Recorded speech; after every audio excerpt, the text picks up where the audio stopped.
The first sighting goes back to the winter of 2014 in a quiet suburban town outside Columbus, Ohio.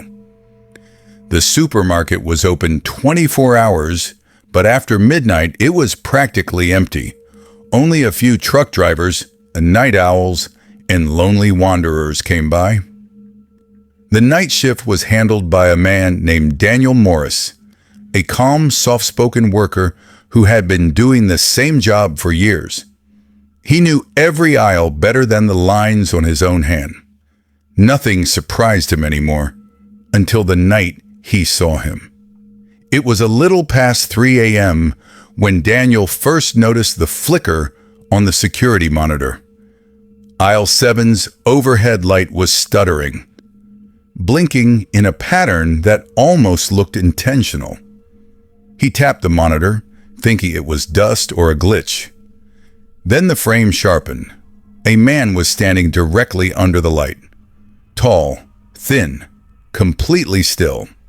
His head tilted downward, arms hanging awkwardly by his sides, as if he had been standing this way for hours. Daniel frowned. No customer had entered the store in nearly 40 minutes. He checked the door logs. Nothing. No motion alerts. No bell sound. Nothing. He rewound the footage. The man had not walked into the aisle. He had appeared under the light between frames. 1 second, empty aisle. Next second, man standing perfectly still. Daniel rushed to aisle 7 with a mixture of irritation and fear tightening in his chest. When he turned the corner, the aisle was empty. The shelves were untouched. The light above him flickered softly, like the faint afterimage of something that had been there just seconds before. Daniel told no one, but the next night, it happened again. This time, the man's head was slightly tilted toward the camera, as if he knew he was being watched, still not blinking, still motionless. For 3 nights, the pattern remained the same. Around 3 a.m., the man would appear under the light of aisle 7, always directly under the central bulb, always in the same posture. Workers began giving that area a name, the light circle, because once the man appeared beneath it, the beam of light looked almost too bright, like it was drawing energy from him. Soon, more employees reported seeing him. A janitor saw him standing near the frozen food section, staring at the floor. A delivery driver swore that he saw a silhouette inside the store before the doors were unlocked. One customer said she felt someone breathing behind her, but when she turned, there was no one there. None of them realized the same thing.